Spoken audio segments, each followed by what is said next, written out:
महेंद्र पर्वत पर खड़े होकर हनुमान ने पहले सामने की ओर देखा। अनंत सागर लहरा रहा था। ऊपर देखा तो अनंत आकाश था। पवन देवता का स्मरण करके उन्होंने अपनी लंबी भुजाएं आगे फैलाकर छलांग ली और पवन की गति से लंका की ओर उड़ चले। हवा को चीरते हुए वे गरजते चले जाते थे। मैनाक पर्वत ने उनको विश्राम देना चाहा, परंतु वे रुके नहीं। कुछ ही दूर गए होंगे कि नागों की माता सुरसा उनके बुद्धि बल की परीक्षा लेने मुंह फाड़कर उनकी ओर दौड़ी। हनुमान ने बहुत विनय की, पर वह न मानी और अपना मुंह बढ़ाने लगी। हनुमान भी अपना शरीर बढ़ाते गए। जब उसका मुंह बहुत चौड़ा हो गया, तब हनुमान अपना शरीर छोटा करके उसके मुंह में घुसकर तुरंत निकल आए और बोले, माता, अब तो मैं तुम्हारे मुंह में घुसकर बाहर आ गया हूं। अब जाने की अनुमति दें। सुरसा की परीक्षा में हनुमान खरे उतरे। उसने हनुमान को आशीर्वाद देकर कहा कि तुम राम का काम अवश्य कर लाओगे। कुछ और आगे चलने पर उन्हें सिंहिका नाम की राक्षसी का सामना करना पड़ा। उसने जल में हनुमान की परछाई पकड़ ली। इससे उनकी गति रुक गई और वे खींचकर सिंहिका के पास जा पहुंचे। हनुमान ने अपने नाखूनों से उसका पेट फाड़ डाला। वे फिर उड़े और समुद्र पार कर लंका जा पहुंचे। छोटा रूप बनाकर हनुमान एक पर्वत की चोटी पर चढ़ गए। वहां से सारी लंका दिखाई देती थी। उन्होंने देखा कि लंका के चारों ओर बड़ा मजबूत परकोटा है। परकोटे के चारों ओर खाई है और तरह तरह के हथियार लिए सैनिक पहरा दे रहे हैं। उन्होंने यह भी देखा कि दुर्ग पर सैकड़ों शतघ्नियां रखी हैं। सोने की लंका जमगमगा रही है। नगर की शोभा और सुरक्षा देखकर हनुमान चकित हो गए। उन्होंने रात के अंधेरे में लंका में प्रवेश करना ठीक समझा। विडाल का सा छोटा रूप बनाकर हनुमान लुकते छिपते लंका में घुस गए। उन्होंने देखा कि लंका में एक से एक उत्तम भवन हैं। चांदनी रात में वे एक अटरी से दूसरी अटारी पर आसानी से कूदने लगे। सीता उनको कहीं दिखाई नहीं दी। तब वे रावण के महल में घुस गए। उन्होंने देखा कि रावण एक सजे हुए पलंग पर सो रहा है। आसपास अनेक सुंदरियां सो रही हैं। इधर-उधर मदिरा की प्यालियां पड़ी हैं। हनुमान ने बड़ी सावधानी से रावण का अंतपुर छान डाला, परंतु सीता उनको कहीं न मिली। मंदोदरी को देखकर उनको सीता का भ्रम भी हुआ, परंतु उन्होंने शीघ्र ही समझ लिया कि रावण के महल में सीता इस प्रकार निश्चित होकर नहीं सो सकती। उन्होंने एक एक गली, एक एक घर देख लिया, पर सीता कहीं न मिली। अंतःपुर से लगी हुई रावण की अशोक वाटिका थी।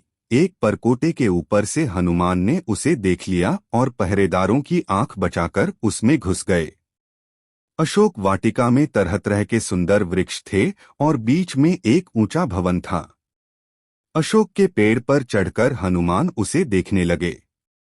उन्हें तरह तरह की मुंहवाली अनेक राक्षसियां दिखाई दीं। फिर उन्होंने देखा कि उनके बीच में एक उदास स्त्री बैठी आंसू बहा रही है। उनको लगा कि हो न हो यही सीता जी हैं। उन्होंने मन ही मन उन्हें प्रणाम किया और वे सोचने लगे किस प्रकार माता से बात हो। तरह तरह की बातें सोचते वे पत्तों में छिपे बैठे रहे। अब रात का अंतिम पहर आ गया। नगरी में वेद पाठ होने लगे। रावण भी जगा और अपनी रानियों और दासियों को लेकर अशोक वाटिका में आ पहुंचा। हनुमान डाली पे चिपक गए, जिसस किसी का निगाह उन पर न पड़े। रावण को देखकर सीता थरथर कांपने लगी। रावण ने सीता को अनेक प्रकार के भय व लोभ दिखाए, परंतु सीता ने रावण का तिरस्कार ही किया। सीता ने कहा, यदि तुम मुझे स्वामी के पाप प्रहत्या कर क्षमा नहीं मांगोगे तो वे तुम्हारा सर्वनाश कर डालेंगे। सोने की लंका मिट्टी भें शिल जाएगी। क्रोध से आंखें लाल कर रावण बोला, मन सोचने के लिए 1 साल का समय दिया था। साल पूरा होने में 2 महीने बचे हैं। इस बीच यदि तुम मेरी बात नहीं मान लेती तो मैं अपनी चंद्रहास तलवार से तुम्हारा गला काटकर फेंक दूंगा। इतना कहकर रावण चला गया। रावण के चले जाने पर त्रिजटा नाम की एक बूढ़ी राक्षसी ने दूसरी राक्षसियों से कहा, पिछली रात मैंने एक सपना देखा है। सारी लंका समुद्र में डूब गई। विभीषण को छोड़कर सब दक्षिण दिशा को चले गए हैं। यह सपना अच्छा नहीं है। मेरी राय में सीताजी की सेवा करने में ही भलाई है। पेड़ पर बैठे बैठे हनुमान सब कुछ देख सुन रहे थे। सीता का दुख देखकर वे दुखी भी थे। उनको यह भी चिंता थी कि यदि सीता के सामने आकर संस्कृत में बोल उठें तो सीता उन्हें कहीं मायावी रावण ही न समझ ले। यह विचार कर उन्होंने पेड़ पर से ही राम वृत्तांत सुनाना शुरू किया। उन्होंने राजा दशरथ का वैभव, राम जन्म, राम विवाह, राम वनवास, सीताहरण, सुग्रीव मैत्री आदि का सब वृत्तांत संक्षेप में कह सुनाया। सीताजी आत्महत्या के विचार से उसी पेड़ के नीचे आ गई थीं, जिस पर हनुमान बैठे थे। उन्होंने ऊपर की ओर देखा। हनुमान को देखकर पहले तो वे घबराईं, पर उनकी बातों से और उनके व्यवहार से भरोसा हो चला कि वे राम के ही दूत हैं और पता लेने के लिए यहाँ आए हैं।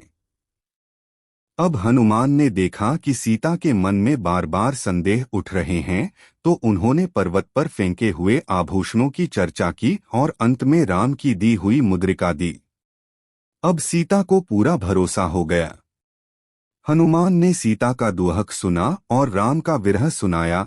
फिर उनको ढाढ़स बंधाते हुए कहा, समाचार पाते ही श्री राम सेना लेकर आएंगे और रावण का वध करके आपको ले जाएंगे। सीताजी ने अपना चूड़ामणि उतारकर हनुमान को दिया और कहा, जब तुम इसे स्वामी को दिखाओगे तो वे समझ जाएंगे कि तुम मुझसे मिल चुके हो। वीरवर लक्ष्मण से मेरा शुभाशीर्वाद कहना। अब लौट जाओ, तुम्हारी यात्रा मंगलमय हो।